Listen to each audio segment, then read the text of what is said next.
My name's Ed Piscor, I'm Jim Rugg. and Warren Bernard is here with us with a pile full of tabloid comics. This is going to be the third and final installment for this week's batch of tabloid comics that we're going to take a look at. Warren, what do we have here? This is a copy of New City, which is where Chris Ware originally published all of his stuff. Okay, at least when he was in Chicago.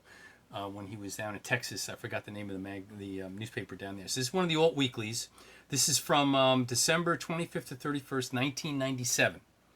And this is their comics issue. So as you leaf through it, you know, which we'll do in a second. But what Chris did on this one, and this one's pretty rare, okay, as I found out from...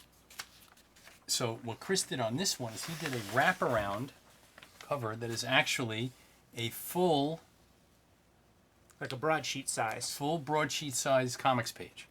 And by the way, like, you come across these New Cities every now and then, or a Chicago Reader, and it seems like for every Jimmy Corrigan page that winds up in the book, there's a page or two that you don't see anywhere. That's right. And I don't recognize this in Jimmy Corrigan, smartest boy on earth, smartest kid on earth. So this might be one that's not even in the fucking final volume. Yeah, you know something, I really don't know. I have not looked through the book yet to try to find this one. I got this along with about 150 other complete issues of New Reader. So it wasn't just the tear sheet; they were the complete issues. That's amazing, because that means you have access to so many Chris Ware comics that everybody else doesn't, because he just would not reprint this stuff. And there are, like, for instance, Alvin Buenaventura had a complete set of every single Chris Ware page going back to Texas. That, of course... And it was called the Daily Texan. Right. And unfortunately, when he passed away, that it just disappeared. Mm. There are other collectors out there that have this stuff, but this one I found out from Chris Ware collectors is pretty rare and pretty desirable. Because, so you have two copies. Well, I just wanted to go ahead, because it's rare and desirable, because it's a special comics issue. I am presenting Cartoonist Kayfabe with two copies, one for each of you. Oh, for real? Wow. Yes. Oh, that's too cool, man. Thanks, Warren. When I got these, and like I said, these are, as I found out after I got them, so the stash I got had like 12 of these. Wow. Okay, the guy who grabbed this off the newsstand back in 1997, stashed it in his basement. Last year, I bought everything out of his basement, and so, because I got it for free, I'm giving it to you guys. I'm so glad, like, that I let you finish your statement, man. Because if it was like this one was gonna be, like, you might have destroyed our channel. Well, I felt bad, especially after sending you the one copy of Crazy Quilt. Yeah, okay, yeah. That almost did the job. I was like, no, I want it. No, I want it. No, I'm going to get it, okay? It's like, okay, fine. All right, I'll take care of it this way. So I have one of these for each of you. Super cool, okay? Man.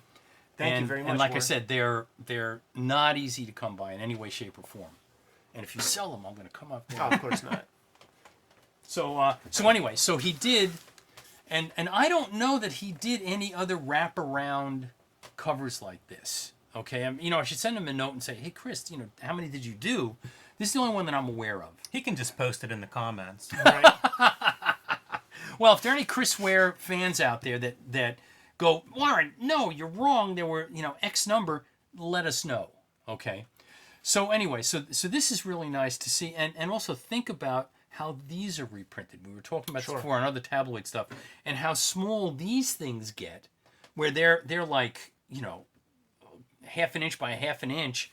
When, like, the Rusty Brown book just came out, it was only about that big. He'll do that to us. Make you require a damn He's the magnifying glass. only human being I know that can actually write in a one font.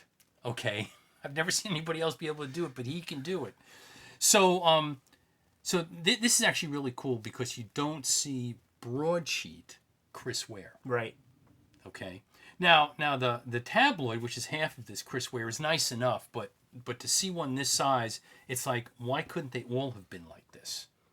A big regret. You think about it, man. 97, like, there's no way. Yeah. Plus, I really love Chris's sense of humor. Chicago's only weekly news and arts bulletin dumb enough to devote this much space to the coarse and indecorous children's entertainment of the funny pages. That's on brand. Yes. Okay. I'm sorry, he cracks me up. Let me see. And it says here, what does it say? Complimentary, free of charge to all residents of the municipality within our delivery area. So, once again. So, anyhow, so we've got this beautiful Jimmy Corrigan page to kind of open up this thing that's also a comics issue. Let's dive in, man. Yes.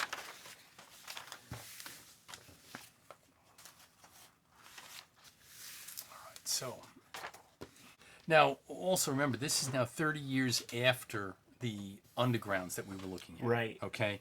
And you'll find when you go through these, they're really different in terms of what they're presenting, in terms of news, in terms of information, in terms of culture. I mean, it's just a whole different shtick, a very different approach. But a lot of the ads are very similar. Okay. So, Probably largely the sexual stuff. I mean, this is a free paper, so Right. that was the classified section and Right. and the nudie booth ads kept these papers And here going. we have Jason Lutz. Okay, his. In fact, I'm now rereading because I bought them when they first came out. Berlin. Yes. All right. Brilliant. I mean, absolutely brilliant. The amount of work that he put into that and the narrative that he put in was just unbelievable. So this is a nice page by Jason. In Berlin, about 20 plus years on that book, right? Yes. Unbelievable. Right. So the first batch of those came out pretty close together. Then they kind of got spread out. And when the big volume came out, I was like, okay, I'm just going to get this now. I'm going to reread everything. So it's nice seeing Jason. He had done, and I can't remember when Berlin started, but the first thing I read of his was Jar of Fools. Right. Jar of Fools. Right.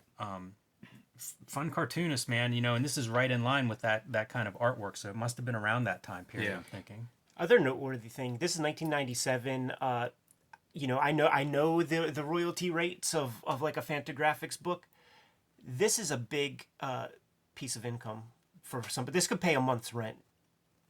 Like in a major market metropolitan area. Like I know this stranger paid about $700 to $900 for a full pager in Seattle. Yeah, in Seattle, right. So Yeah, no, there was good money to be made in the alt weekly field. Okay. So, all right, so we got a nice Jason Lutz. Then we have these two guys I'm not familiar with. Jim Sergey and Tom Roberts. This Sergey guy, he you would see him a lot in magazine illustration and stuff. Oh, okay. Like he would always float around there in whenever there needed to be like comic book looking pen and ink, editorial illustrations or something.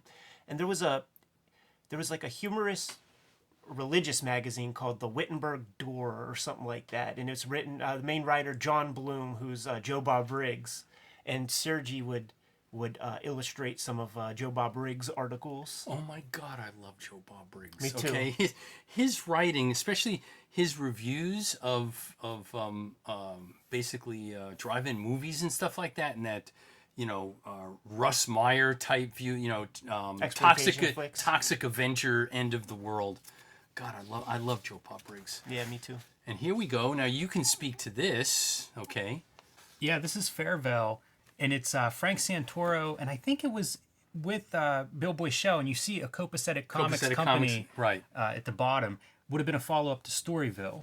And I don't think it was ever completed as far as I know. It wasn't published as a collection, but that's what you're seeing here. So Storyville would have been early 90s, Yeah. Maybe 4 or 5 years before this. And I believe Frank and Chris Ware, because Chris Ware writes the introduction to the picture box edition of Storyville. Mm-hmm. So I think they crossed paths, at least comics-wise, thinking about similar things with color and kind of a very Right. different treatment of comics and approach to comics, one based very heavily on rhythm and time. And so, they had connected at some point, I think, over Storyville. Well, and this is another reason for being sure that both you guys had copies of this because of the Pittsburgh connection, okay? Winding up in Chicago, of all places, between Bill Boychelle and Frank Santoro. Look at this shit, man. You don't see Yeah, you don't see that cigarette anymore. ads, and it looks like Yeah. Bubble Jet, man. I'm very curious about the lettering in this because I don't believe that to be Frank's lettering, It doesn't look like him. but I don't know who that would have been in 97. Well, I think that's a question we need to pose to Mr. Santoro. And here's Jordan Crane. That's some early Jordan Crane. It is. Yep. Yeah, Jordan Crane, I mean, known for all kinds of stuff. Probably around this time, starting to associate with High Water Books and Tom Devlin. Tom Devlin, right. I give Jordan Crane a lot of credit for how innovative those books were in terms of spot colors and production. Yeah. And I feel like that was one of those it sort of raised the bar in terms of comics needing to look good from the covers on. Right. So Jordan Crane, longtime designer, cartoonist, and around alt and indie comics. And another one that, I like larger. So all of these, and it's the same thing with this. It's to have seen this at a lesser size. Impossible. Right. You would have there's so much here you would have lost that, like what would have been going on down here? If it was half the size or a third of the size, you wouldn't know what's going on down there. So the size is really important. So, all right. And I don't know if there's anything else after that, but we will leaf through it. That was the comics contribution to the comics issue? Are you fucking kidding me? Well, 5 something. pages? You know something? Look at that Ozzy Osbourne. What a tease. Yeah, I know. Oh, here we go. That's right. There is more. Al this is Columbia. Al Columbia. And Seth. Man, that's neat. Neat seeing Seth doing some color work. Al Columbia, we just recently looked at in an episode. He's in a lot of stuff, but it's often like this. A page here, a page there. Like the 00s I think of is something that he would have been doing probably around this time where he would contribute like one page, maybe a back cover so he would get full color. But a chance for him to kind of show off. This is like a proto McSweeney's collection, like that Chris Ware curated, because like some art director from the New City is gonna like call up Al Columbia. Like something tells me Chris Ware had a lot to do with. Yeah, no, I think picking the I people think who he pop up did. in here. I think he did do this one. So yeah, I'd forgotten about this nice centerfold, and yeah, it's very rare to see. And this is Seth doing color work. Look at this. That's just a great logo he did. Yeah. So let's see if I'm even more wrong that there's more What stuff. a weird strip that Seth piece is. It's like profile of a bunch of astronauts. And it's all American dudes, I think. No, these are all guys that landed on the moon. I see. Okay. Yeah, these are all astronauts that landed on the moon. And I thought Seth would be happy to live in a world where there were no spaceships. Yes. Now, Alan Shepard, when he went to the moon, he carried a golf ball with him. And he used one of the instruments they had so that they could dig with from a standing position. And he hit the golf ball, and it just took off. Okay. You know what? Since we've gone up into space, there is a page on NASA's page that just like it's very important to calculate all debris up there because Yes. if Right. you fly with that thrust into a fucking nut Yes. or bolt, you're done. Right. So they have Right. all of it essentially tagged, and that golf ball must be part of it, man. Right. So, anyway, so it's very interesting because these are all guys who walked on the moon. And it impacted them in different ways. There's a documentary about them that they talk about, you're standing up there in the moon and it's like, holy shit, I'm standing up here on the moon. So, it's some of them, it was philosophical, some of them it was religious, some of it was just the way they looked at life. And I think that's it. So, you do get Al Columbia and Seth. Yeah. Okay. All right. So I hope you feel better about. And a postman ad. That's the Kevin era. Costner's Postman. God, jeez. Take Jackie Waterworld Brown. on the way. Goodwill Hunting, Deconstructing Harry. That's the era. Back when you could go to the movies. Yeah. And then these ads were nice. I think they're ripping off from George Petty. Petty Girls. Titanic. Scream.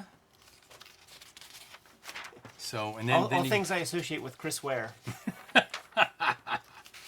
so here it is. Find Local Love. So this is the more talk lines. Granny Escorts I See is one of Yep. the headlines. That's pretty awesome. There's how about this?